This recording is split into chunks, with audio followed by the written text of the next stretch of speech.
انہوں نے اپنی بیٹی جناب سارہ کا نکاح کر دیا. کچھ آگے بڑھے تو ایک ظالم بادشاہ سے ٹکرائے. اس نے ایک شہزادی ایک بادشاہ کی بیٹی قید کی ہوئی تھی, جناب ہاجرہ نام تھا. ان کو قید سے چھڑا کے ساتھ لائے. حضرت لوط علیہ السلام بھی ساتھ. یہ 4 لوگوں کا قافلہ چلا. فلسطین میں جا کے پڑاؤ ڈالا, گھر بار چھوڑا, تبلیغ شروع ہوئی. حضرت ابراہیم کے گھر میں 2 خواتین ہیں, ایک آپ کی بیوی ہیں, ایک حضرت ہاجرہ ہے. اولاد کوئی نہیں. بڑا میوہ ہے میٹھا. گھر وہی آباد ہوتا ہے جس میں بچے روتے ہیں. گھر ہوتا ہی وہ ہے جس میں بچوں کی چنچناہٹ ہوتی ہے, بھن بھناہٹ ہوتی ہے. حضرت ابراہیم نے ایک بچہ روتے ہوئے دیکھا تو آنکھوں میں آنسو آئے. کہنے لگے ربی ہب لی من الصالحین, یا اللہ مجھے بھی نیک اولاد عطا کر دے. حضرت سارہ نے سن لیا. کہنے لگی ابراہیم شاید میرے بطن سے تو آپ کو نصیب نہیں, ہاجرہ سے نکاح کر لو. جناب ہاجرہ سے نکاح ہوا. اللہ تو بڑا بے نیاز ہے. رب کریم نے حضرت اسماعیل جیسا خوبصورت بیٹا عطا فرمایا. بیٹا کالا سیاہ بھی ہو تو سینے کی ٹھنڈک ہوتا ہے, پر یہ تو وہ بیٹا ہے جس کی پیشانی میں نور محمدی چمکتا ہے صلی اللہ علیہ وسلم. حضرت سیدنا اسماعیل علیہ اتنے خوبصورت. اب جس بیوی کے ہاں بیٹا تھا, بیٹھنا اٹھنا بھی زیادہ اس کے پاس, آنا جانا بھی اس کے پاس, توجہ ادھر ہو گئی. جناب سارہ رشک کرنے لگی. ایک دن کہنے لگی اسے چھوڑ آ جنگل میں, وادی غیر ذی زرع, مکے کے پاس. بھائی ایک بیٹا عالم دین بنا لو. کہنے لگا روٹی کہاں سے کھائے گا؟ تیرے 5 بیٹے ہیں, کو حافظ قرآن بنا, کہتے روٹی کہاں سے کھائے گا؟ وہ بچہ بھی کہتا ہے میں کہاں سے کھاؤں گا. حضرت ابراہیم علیہ السلام تو چند مہینے کا بچہ چھوڑ آئے, تو کہاں سے روٹی کھائی حضرت اسماعیل نے؟ کہاں سے کھائی ان کی اماں نے روٹی؟ بھوکے مر جاتے ہیں یہ سارے. میں بڑی ذمہ داری سے کہا کرتا ہوں کہ جتنی خوبصورت روٹی اللہ کریم دین کے خادموں کو عطا کرتا ہے شاید کسی اور کے نصیب ہوتی ہو, لیکن ہم لوگ توجہ ہی نہیں کر رہے. ہمارا ذوق ہی نہیں بن رہا. ہم یہ محنت ہی نہیں کر رہے کہ قوم کو مستند علماء کی ضرورت ہے. علاقوں کے علاقے خالی ہیں, ادھر ہمارا مزاج ہی نہیں بن رہا, توجہ ہی نہیں دین کی خاطر. اور پھر چلے بچے تو بعد کی بات ہے نا, جو ابھی خود جوان ہے وہ بھی یہ دعا. ایک صاحب مجھے کہنے لگے میں دعا مانگ رہا ہوں اللہ مجھے بیٹا دے تو میں اسے دین پہ لگاؤں گا. تو میں نے کہا آپ بھی بوڑھے نہیں ہوئے, آپ خود ہی لگ جائیں. بیٹا تو ابھی آئے گا تو لگے گا نا. تو آپ تو اس وقت ہے تو آپ تو پہلے لگے نا صاحب. 2 گھنٹے تو نکال کے آئے, دین سیکھنے کو کافی ہے. آپ اتنی لمبی سوچ رہے ہیں کہ بچہ آئے گا تو بڑا ہوگا تو وہ جائے گا تو دیکھی جائے گی. ابھی تو آپ ہیں تو آپ تو آؤ. حضرت ابراہیم نے بچہ وہاں چھوڑا. یہاں سے جو عمرہ کرنے لوگ جاتے ہیں نا, جو حج کرنے جاتے ہیں, ان کو پتا ہے کہ وہاں دنیا کی ہر نعمت ملتی ہے, پھر بھی ڈبل ٹرپل پیسے لوگ جیبوں میں ڈال کے جاتے ہیں.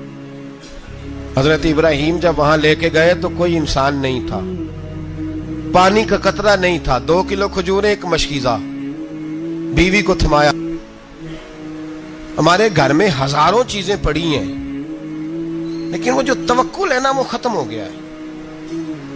اللہ دے گا, حلال حلال پہ قناعت کرے, جائز جائز پہ بھروسہ کرے, رب کریم عطا کرنے والا ہے. وہ مزاج ختم ہو گیا. حضرت سیدنا ابراہیم علیہ السلام 2 کلو کھجوریں, ایک مشکیزہ پانی کا دے کر کے, اور وہاں بٹھایا آپ نے اپنے بچے کو اور اپنی زوجہ جناب ہاجرہ کو, اور بٹھا کر کے یہ واپس پلٹنے لگے. تو حضرت ہاجرہ سلام اللہ علیہ نے آواز دی, کہا ابراہیم کس کے سہارے پہ چھوڑ کے جا رہے ہیں؟ جہاں آب زمزم کا کنواں ہے نا, جو لوگ گئے ہیں انہوں نے صفا مروہ کی صحیح کی ہے, صفا مروہ سے باہر نکلے نا, سرکار کی ولادت کا مقام ہے, اس جگہ پہ آب زمزم کا کنواں تھا. وہاں حضرت سیدنا ہاجرہ کو بٹھایا. کوئی چیز نہیں, کوئی درخت نہیں, کوئی کھیت نہیں, کوئی پانی نہیں, کوئی کنواں نہیں. وہاں بٹھایا اور بٹھا کر کے نکلنے لگے تو جناب ہاجرہ فرمانے لگی ابراہیم کس کے سہارے پہ چھوڑ کے جا رہے ہو؟ کہنے لگے اللہ کے سہارے پہ. تو پاک باز بی بی نے ایک لفظ پوچھا, کہا ابراہیم یہ میرے رب کا حکم ہے؟ یہ میرے, بس جن کا عقیدہ توحید مضبوط ہو ان کے لیے ایک جملہ کافی ہوتا ہے, یہ میرے اللہ کا حکم ہے. تو جناب ابراہیم علیہ السلام فرمانے لگے ہاجرہ ہاں رب کا حکم ہے. جب یہ لفظ کہے تو چاہیے تھا نا حضرت ابراہیم تسلی دیتے, تو بی بی صاحبہ تسلی دینے لگی. عرض کرنے لگی ابراہیم اگر اللہ کا حکم ہے تو پھر آپ ہماری فکر نہ کرنا. اگر یہ رب کا حکم ہے تو پھر ہماری فکر نہ کرنا. جس رب نے ہمیں یہاں تک پہنچایا ہے وہ ہمیں کبھی بھی ضائع نہیں فرمائے گا. پھر فکر نہ کرنا. حضرت ابراہیم آ گئے, بات آپ نے سنی ہوئی ہے, اشارہ کرنا مقصود ہے. 13 سال میں چلے مان بھی لیا جائے بعض روایات کی روشنی میں کہ آتے جاتے بھی رہے, لیکن مکمل دیکھ بھال اپنے بچے کی پرورش میں پورا حضرت ابراہیم علیہ السلام کا کردار, سارا کردار ماں کا تھا. میں جب خواتین کے بارے میں کوئی بات کرتا ہوں تو میں آپ کو اکثر کہتا ہوں کہ یہ صرف بیوی کے لیے حکم نہیں ہوتا, یہ ٹریننگ بیٹی کو دینی ہے اور بہن کو دینی ہے. یہ تربیت کریں اپنے گھر میں. میں تجربے کی روشنی میں یہ بات عرض کیا کرتا ہوں کہ بھائی بچے باپ کے فرما بردار اس وقت ہوتے ہیں جب اماں انہیں باپ کا فرما بردار کرتی ہے, اور بچے باپ کے نافرمان بھی تب ہوتے ہیں جب اماں انہیں باپ کا. میں نے اپنے کانوں سے سنا ایک دفعہ ایک بچہ اپنے باپ سے کہہ رہا ہے آپ نے تو ساری زندگی باہر گزار دی, پیسے کمانا کون سا مشکل کام ہے, دکھ سکھ تو سارے اماں نے برداشت کیے, سکولوں میں وہ جاتی تھی, فلانا کام وہ کرتی تھی, فلانا کام. اب یہ سوچ اس کی ذاتی تو نہیں, یہ اس کو دی گئی ہے. اور اگر اس کو یہ سوچ دے دی جائے کہ اماں کہے کہ میں تو اپنوں میں رہی ساری زندگی, میں نے تو اپنوں میں وقت گزارا, اور تیرا باپ تو کئی دفعہ جنازے بھی نہیں پڑھ سکا, اس نے تو ماں باپ ایسے دفن کر دیے, وہ اگر یہ سوچ فراہم کرے تو پھر بچہ باپ کا فرما بردار ہوتا ہے. اور یہ والی روایتیں ہم بیوی کو سناتے ہیں, حالانکہ کس کو سنانی چاہیے بولیے؟ بہن اور بیٹی کو. بہن اور بیٹی کو سنائیں یہ باتیں, ان کو سمجھائیں تاکہ آگے جا کے وہ جو گھر ترتیب دیں وہ گھر بڑا عمدہ اور نکھرا ہوا ہو. حضرت سیدنا ابراہیم 13 سال کے بعد آئے, چونکہ گھر میں اللہ تبارک و تعالیٰ کی دوستی کا چرچا تھا, اللہ تبارک و تعالیٰ کی محبوبیت کا غلبہ تھا. 13 سال کے بعد فلما بالغ معہ سعیا, بیٹا جب اتنا بڑا ہوا کہ سال چلنے لگا تو حضرت ابراہیم نے اپنے بیٹے کو بلا کے کہا بیٹا مجھے خواب آئی ہے, میں تجھے ذبح کر رہا ہوں, تیری کیا رضا ہے؟ تو حضرت اسماعیل کہنے لگے یا ابت افعل ما تؤمر, ابا جی اللہ جیسے حکم دیتا ہے میرے ساتھ ویسے ہی کریں, جیسے اللہ حکم دیتا ہے ویسے ہی بولیے ویسے ہی کریں. حضرت حاجرہ کو کہا کہ ایک دوست نے دعوت کی ہے تو وہاں جا رہے ہیں, بی بی مطمئن ہے, تفصیلات کی ضرورت نہیں, ختم بات, اعتبار ہے, مطمئن ہو گئی. شیطان پیچھے سے آیا اماں کے پاس, ذرا تھوڑی دیر کے لیے تصور جمائیے, یہاں تو پڑوسن آ کے کوئی بات بتا دیتی ہے خاوند کے بارے میں تو کئی مہینے جھگڑا جاری رہتا ہے, پڑوسن محلے دار. شیطان نے آ کے بتایا لفظ کیا ہے, کہا حاجرہ تمہیں پتا ہے کہاں جا رہے؟ کہا دوست کی دعوت میں. تو کہنے لگے دوست کون ہے؟ رب کریم, اور ابراہیم کا خیال ہے کہ اس رب نے مجھے حکم دیا ہے کہ میں ذبح کروں. تو حضرت حاجرہ کہنے لگی کبھی باپ بھی بیٹے ذبح کرتے ہیں؟ شیطان کہنے لگا ان کا خیال ہے کہ ان کے رب نے حکم دیا ہے. جناب حاجرہ فرمانے لگی اگر رب نے حکم دیا تو پھر تو مجھے شیطان لگتا ہے, تو مجھے شیطان لگتا ہے. کا کیا مطلب؟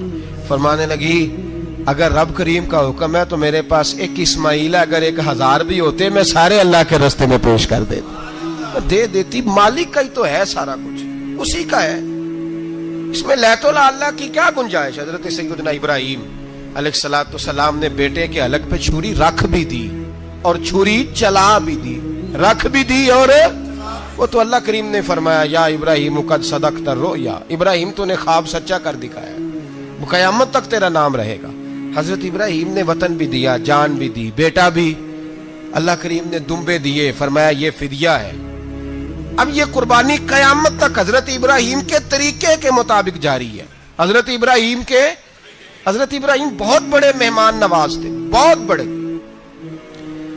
آپ جب مصر میں قیام تھا تو بڑے بڑے لمبے چوڑے لنگر پکتے تھے, لوگ آیا جایا کرتے تھے, بڑا تفصیل کے ساتھ کھانا ہوتا تھا. مہمان نوازی آپ کی خاص صفت مبارکہ ہے. ہمارے ہاں بھی مہمان نوازی ہوتی ہے امیروں کی, بلکہ اب تو مہمان نوازی اس طرح کی ہے کہ کل تیری میرے پاس دعوت ہے اور پرسوں میری تیرے پاس ہے. وہی امیروں میں وہ چکر رہتا ہے, پارٹیاں دوست ایک دوسرے کو ڈالتے ہیں, تیری طرف پارٹی تیری طرف. اور اسی انداز میں اب یہ عید آئے گی نا, ٹکا پارٹیاں ہوں گی جگہ جگہ, اور لوگ سوال پوچھنے لگے ابھی سے, کہتے ہیں قربانی کا کتنا گوشت گھر رکھنا جائز ہے, قربانی کا کتنا گوشت گھر رکھنا جائز ہے؟ سارا ہی جی. اس لیے فریزر لے لے, فریج سے نہیں کام چلے گا. سارا ہی جہاز گھر رکھنا سارا ہی جائز ہے، رکھ لیں۔ او خدا کے بندے، قربانی وہ بندہ دیتا ہے جو سارا سال ہی گوشت کھاتا ہے، صحیح کہہ رہا ہوں؟ قربانی صاحب نصاب صاحب استطاعت بندہ دیتا ہے نا، تو وہ سارا سال ہی گوشت، تو سارا گھر میں رکھنا بھی جائز ہے، لیکن سارا دے دینا بھی۔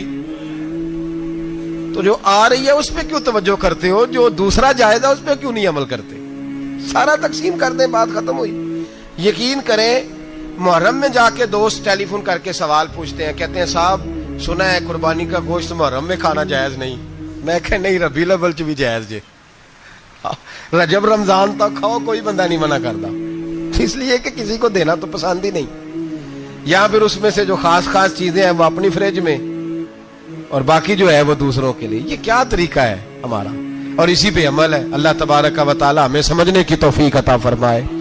حضرت ابراہیم بہت بڑے مہمان نواز تھے، صرف قربانی نہیں دیتے تھے، سارا سال بہت سارا لنگر، بہت سارا کھانا پینا، بہت ساری چیزیں جاری رہتی تھی۔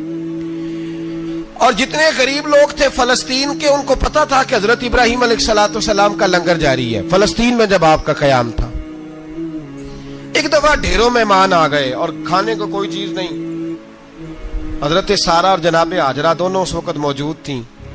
وہ کہنے لگی ابراہیم بہت سارے مہمان آ گئے تو کیا کریں؟ جناب سارہ کہنے لگی کس طرح کر کے ان کی مہمان نوازی کرنی؟ اور حالات یہ ہیں کہ قحط پڑا ہوا ہے فلسطین میں، مصر میں، دور دراز علاقوں میں۔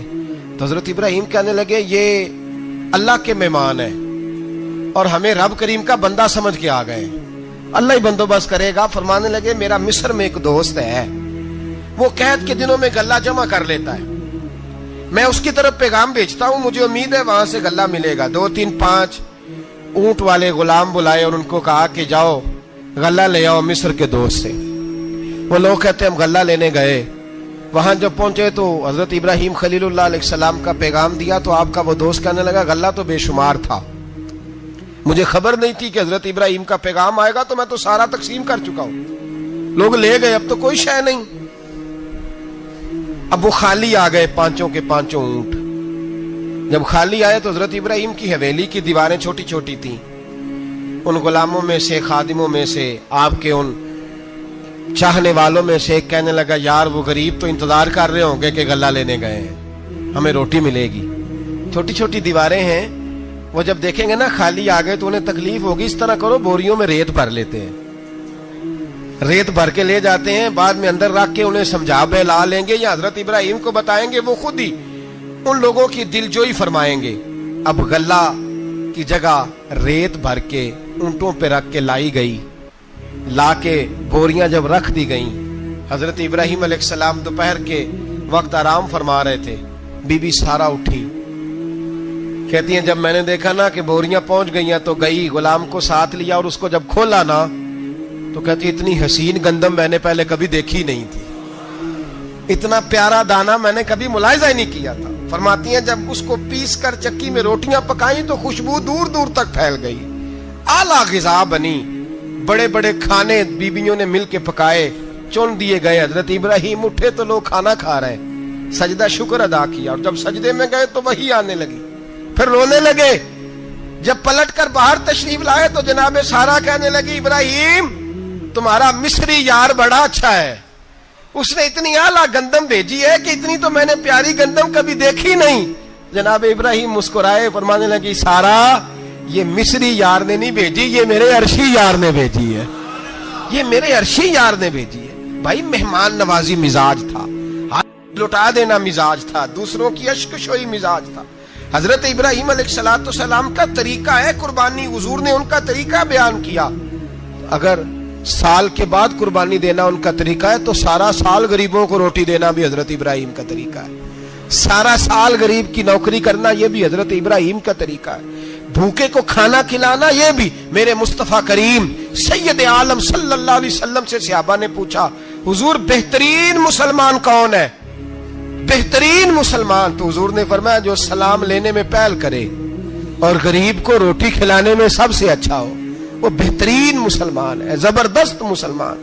ہمارے ہاں دعوتیں ہوتی ہیں تو امیروں کی، افطاریاں ہیں تو امیروں کی، اور میرے مصطفیٰ کریم علیہ السلام نے فرمایا بدترین دعوت ہے جس میں امیر بلائے جائیں غریب نہ بلائے جائیں، وہ بدترین دعوت۔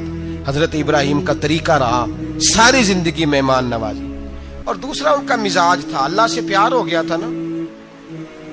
جب رب کریم سے محبت ہوتی ہے نا اور محبت کا احساس ہوتا ہے دل میں, پھر سجدے لمبے ہوتے ہیں. عام آدمی تو نماز بھی نہیں پڑھ سکتا, اسے خدا سے محبت ہوتی ہے وہ تہجد بھی نہیں چھوڑ سکتا. وہ یہ محبت کی بات ہے نا, جس کو پیار ہوتا ہے اس کی تہجد بھی ہے, اس کی اشراق بھی ہے, چاشت بھی ہے, اس کے عمرے بھی ہیں, اس کے حج بھی ہیں, اس کے بار بار کعبۃ اللہ کے دیدار بھی ہیں. یہ محبت الہی ہے, جوش مارتی. ان لوگ سجدہ کرتے ہیں تو اٹھتے ہی نہیں, اللہ کے بندوں سے پیار کرتے ہیں اللہ کی. حضرت ابراہیم کو رب کریم سے اتنی محبت تھی, اتنا پیار تھا کہ وہ آپ کی زندگی کے ہر پہلو سے چھلکتا تھا. ایک وقت ایسا آیا کہ اللہ تعالیٰ نے حضرت ابراہیم کو بہت زیادہ مال عطا فرمایا. اتنے اونٹ گنے نہیں جاتے, گائیں اتنی زیادہ کہ شمار نہیں ہوتی, بکرے بکریاں اتنی زیادہ کہ شمار, بہت زیادہ مال اللہ نے عطا فرمایا. اور ابھی کچھ عرصہ پہلے آپ پیچھے جائیں نا تو جو لفظ مال تھا وہ روپے پہ تو بولا ہی نہیں جاتا تھا, وہ جانوروں پہ بولا جاتا تھا. بہت زیادہ مال اللہ نے دیا, بکریاں, گائیں, اونٹ, بیل, بڑا کچھ. تو رب کریم نے فرشتوں سے فرمایا کہ واتخذ اللہ ابراہیم خلیلا, ابراہیم میرا دوست ہے. تو فرشتے کہنے لگے یا اللہ جسے اتنا کچھ دیا جائے اس نے دوست تو بننا ہی ہوتا ہے, تو نوازا ہی پڑا ہے, اتنا مال, اتنے کھیت کھلیان, اتنا کچھ. اللہ کریم نے فرمایا جاؤ آزمائش کر لو, امتحان لے لو.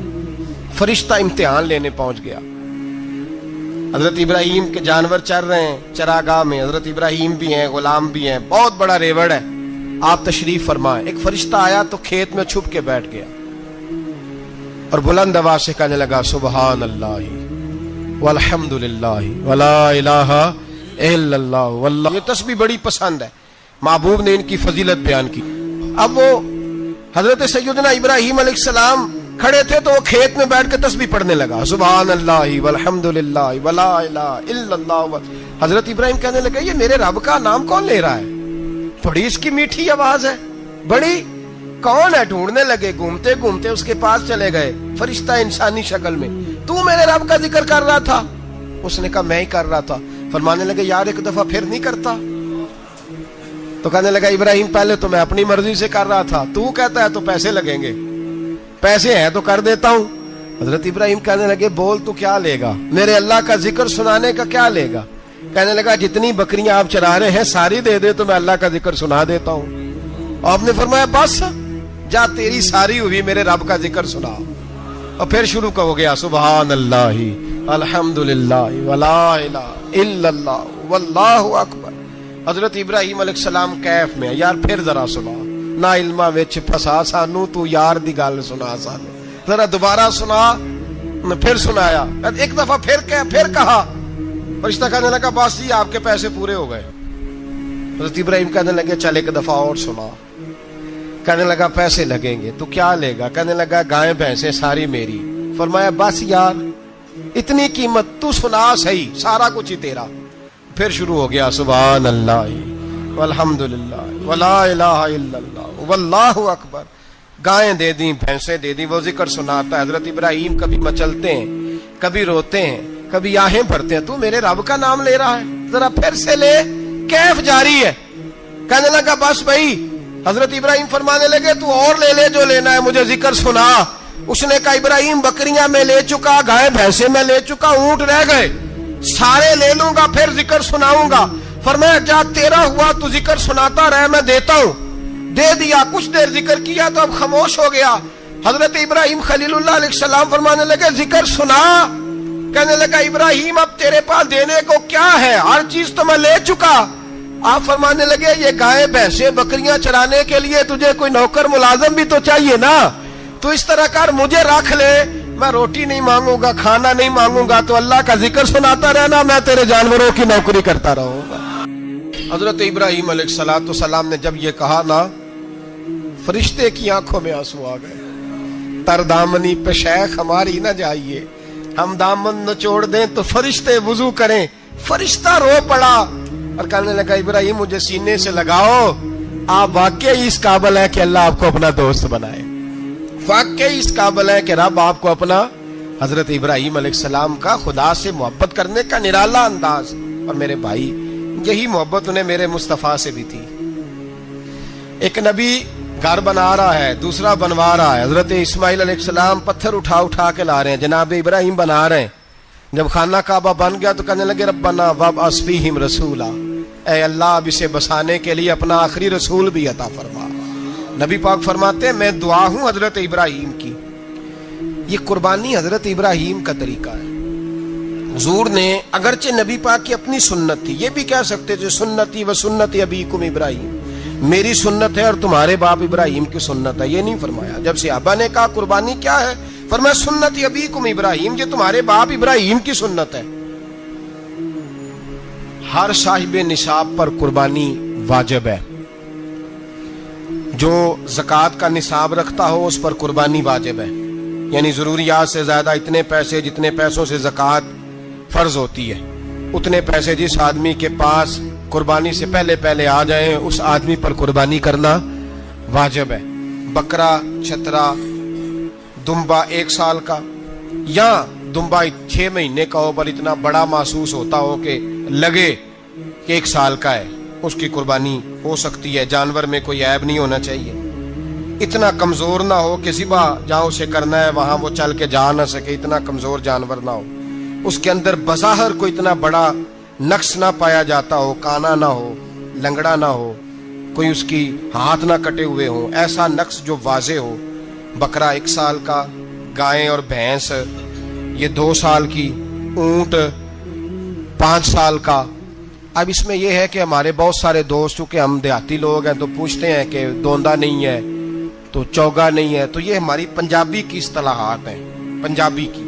شریعت اسلامیہ نے سال بتائے ہیں، یہ تو ہم نے اپنی آسانی کے لیے، یا دیہاتوں میں جو ماحول تھا اس طرح کا جانور لیں، خوبصورت جانور لیں۔ جو نصاب ہے وہ بھی میں نے آپ کو بتایا، لیکن ایک اور پہلو بھی ہے۔ نبی پاک صلی اللہ علیہ وسلم پہ زکوٰۃ کبھی فرض نہیں ہوئی، کبھی حضور پہ زکوٰۃ فرض نہیں ہوئی۔ نبی پاک صلی اللہ علیہ وسلم کے پاس اتنا سرمایہ کبھی اکٹھا ہوا ہی نہیں کہ زکوٰۃ فرض ہو، لیکن نبی پاک کے صحابہ فرماتے ہیں کہ مدینے کے 10 سالوں میں اللہ کے رسول نے ہر سال قربانی فرمائی ہے، ہر سال قربانی دی۔ اور جس سال حضور حج کرنے گئے اس سال اللہ کے نبی نے 63 اونٹ ذبح فرمائے، اور حضور صلی اللہ علیہ وسلم جب اونٹ ذبح کرنے لگتے نا تو صحابہ کہتے ہیں اونٹ خود دوڑ کے حضور کے سامنے آ کے لیٹ جاتا، اور نبی پاک اسے ذبح کرتے اور فرماتے ہیں ایک دوسرے کو دھکے دیتے اونٹ کے، پہلے میں نے جانا ہے ذبح ہونے کے لیے، پہلے میں نے، انہیں پتا تھا کہ جو مصطفیٰ کے ہاتھوں ذبح ہوگا وہ تو دائمی زندگی پا جائے گا، یہاں بھی وہاں بھی زندہ۔ 63 اونٹ ذبح کیے۔ ایک اونٹ میں کتنی قربانیاں ہوتی ہیں؟ 7۔ اب 63 کو 7 سے ضرب دو گے تو کتنی بنے گی؟ اور پھر نبی پاک صلی اللہ علیہ وسلم نے 10 سال مدینہ منورہ میں قربانی دی، ہر سال۔ اب وہ 63 اونٹ، ایک اونٹ میں 7 قربانیاں، ہر سال یہاں قربانی۔ اور مولا علی شیر خدا فرماتے ہیں نبی پاک 2 قربانیاں دیتے۔ میں نے کہا حضور 2 جانور ذبح کر رہے ہیں آپ، تو حضور نے فرمایا ایک میری طرف سے، ایک میری امت کی طرف سے، غریبوں کی طرف سے۔ اور حضرت علی کو حضور نے وصیت فرمائی تو 2 دیا کرے گا۔ یا رسول اللہ صلی اللہ علیہ وسلم میں غلام ہوں، خادم ہوں۔ حضور نے فرمایا علی ایک تو نے اپنی دینی ہے، ایک میری طرف سے دینی ہے۔ 2 قربانیاں۔ مولا علی نے بھی ساری زندگی 2 قربانیاں دی۔ حضرت علی بھی مال کے نصاب نہیں تھے، اپنا مکان ہی نہیں تھا، کوئی کاروبار نہیں تھا، کئی دن فاقے رہتے تھے، پر قربانیاں کتنی دیتے تھے؟ 2۔ ہمارے پاس ویسے اگر سسرال میں، میکے میں، کزنوں میں کچھ شادی ہو جائے تو 50-60 ہزار کا خرچہ برابر ہے، وہ پکا ہے۔ اور قربانی کی باری غریب ہو گئے، سارے غریب ہو گئے، کہتے نہیں یہاں مشکل ہے۔ او خدا کے بندے، اللہ کے ساتھ تجارت کر، اس کے رستے میں 1 دے گا، رب تجھے 70 گنا اضافہ کے ساتھ عطا فرمائے گا۔ قربانی مال کے نصاب پہ ہے۔ کوشش کیا کریں کہ اللہ کے رستے میں جب دینا ہو پھر لیت اللہ سے بچیں، خوبصورت جانور لائیں۔ جن کو اللہ نے توفیق دی ہے ان کے لیے نصیحت ہے، جن کو اللہ نے توفیق دی۔ میں نے اپنے حضرت صاحب کو دیکھا ہے، وہ کہتے تھے کئی جانور اللہ نے بڑا نوازا ہے، کہتے ایک میرا ہے، ایک میرے ماں کا، ایک میرے باپ کا ہے، ایک میرے فلاں استاد صاحب کا، ایک میرے پیر صاحب کا ہے۔ یہ جانور غوث اعظم جیلانی کا نام کا دے رہا ہوں۔ اور پھر ایک بڑا خوبصورت جانور بندھا ہوتا اور حضرت خود ان کو چارہ ڈال رہے ہوتے، تو حضور یہ کیا ہے؟ فرمانے لگے یہ میں رسول اللہ کے نام پہ قربان کروں گا، یہ نبی پاک کے نام پر قربان کیا جائے گا۔ جن کو اللہ نے حیثیت دی ہے، وہ کوشش کریں اپنے محبوب کی طرف سے بھی قربانی کریں، نبی پاک کے نام کی قربانی دے، خوبصورت سا جانور پیارا، پھر اس کی خدمت ہو، پھر اس کی قربانی دی جائے، اور نبی پاک کے نام پر قربانی دی جائے۔ حضور نے خود وصیت فرمائی حضرت ابو بکر صدیق کو، قربانی بڑا حسین عمل ہے، اور میرے نبی پاک صلی اللہ علیہ وسلم نے ناراضگی بھی فرمائی، ذرا خوگر حمد سے تھوڑا سا گلا بھی سن لے۔ میرے حبیب نے فرمایا جو طاقت کے باوجود قربانی نہ کرے وہ ہماری عیدگاہ میں عید کی نماز پڑھنے نہ آئے، وہ نہ آئے۔ اور یا رسول اللہ جو کرے گا، فرمایا قربانی کے جانور کا خون کا قطرہ بعد میں زمین پہ گرے گا، اللہ اس کے سارے گناہ پہلے معاف فرما دے گا، اللہ اس کے سارے گناہوں کو بخشے گا۔ قربانی کریں، خوبصورت انداز میں کریں، اللہ کی رضا کے لیے۔ بزرگوں نے لکھا ہے 3 حصے کرو گوشت کے، ایک گھر میں رکھو، ایک رشتہ داروں میں بانٹو، پڑوسیوں میں بانٹو، اور تیسرا فقط غریبوں کو دو۔ لیکن میں اکثر یہ سوچتا ہوں کہ ہمارے ہاں قربانی کرتا ہی وہ ہے جن کے گھر میں ہر جمعرات کو چھوٹا گوشت پکتا ہے، اور جن کے گھر میں ہفتے میں 3 دفعہ مرغی کا گوشت پکتا ہے، وہی تو قربانی دینے کے قابل ہوتے ہیں۔ تو وہ بھی اگر قربانی کے بکرے میں سے بھی تیسرا رکھنا چاہیں تو اجازت تو ہے، میں نے کہا سارا رکھنے کی بھی اجازت ہے، لیکن اگر آپ مہربانی کریں، کوشش کریں کہ یار ہم تو سارا سال ہی کھاتے ہیں، اور ہمارے ہاں جو گوشت تقسیم ہوتا ہے نا وہ بھی باری لگی ہوئی ہے، ادھر سے پلیٹ آئی تھی گوشت کی تو ادھر سے بھر کے چلی گئی، بھئی اس نے کی ہے، اس کو بار بار گوشت دینے کا کیا مطلب ہے؟ آپ یہ دیکھیں عزیزوں میں، رشتہ داروں میں، اور میں اگر تھوڑا سا آپ کی توجہ کرانے میں کامیاب ہو جاؤں تو سفید پوش لوگوں کو دیکھیں، کچھ سفید پوش ہیں، سفید پوش جن کے اوپر قرضے ہیں، بیماریوں نے جکڑ لیا ہے، گھر میں بڑے بڑے سخت مریض آ گئے ہیں، سفید پوش پہلے دیا کرتے تھے۔ آپ ان سے پوچھتے ہیں صاحب قربانی، تو بات کو ٹالتے ہیں، وہ کہتے ہیں سوچ رہا ہوں کوئی حصہ ڈال جائے، پردہ پوشی کرتے ہیں، کہتے ہیں کہیں حصہ رکھا ہوا ہے، پردہ پوش۔ اکثر وہ لوگ قربانی نہیں دے پاتے، اکثر دیا کرتے تھے اب نہیں دے پا رہے، کیوں؟ اس لیے کہ مشکلات ایسی آ گئیں۔ ان لوگوں کا خیال کریں، ان کے گھروں تک گوشت پہنچا کے آئیں، ان پر توجہ کریں۔ وہ سفید پوش آدمی کبھی ذکر نہیں کرے گا، کچھ تو ایسے ہیں جو خود پہنچ جاتے ہیں کہ ہمیں گوشت دیا جائے، لیکن کچھ سفید پوش ہیں لا یسألون الناس الحافا، اللہ فرماتے ہیں کچھ لوگ لپٹ لپٹ کے سوال نہیں کرتے، سفید پوشی کا بھرم رکھتے ہیں، کا مزاج نہیں۔ ان کی طرف دیکھیں، اپنے رشتہ داروں کو دیکھیں، خاص کر ان رشتہ داروں کو دیکھیں جن کا آپ کو پتہ ہے کہ غریب ہیں، مجبور ہیں، ان کے گھروں میں گوشت بھیجیں۔ غریب بیٹیوں، غریب بہنوں کا خیال کریں، اس طرف متوجہ ہوں، ان کے ساتھ اس نے سلوک کریں، اس طرف آپ لوگ خیال کریں۔ اللہ ہمیں سمجھنے کی توفیق عطا فرمائے۔ واہ واہ رمز سجن دی ہور، واہ واہ رمز سجن دی ہور، عاشق بنا نہ سمجھے کور، واہ واہ رمز سجن دی ہور، عاشق بنا نہ سمجھے کور، واہ واہ رمز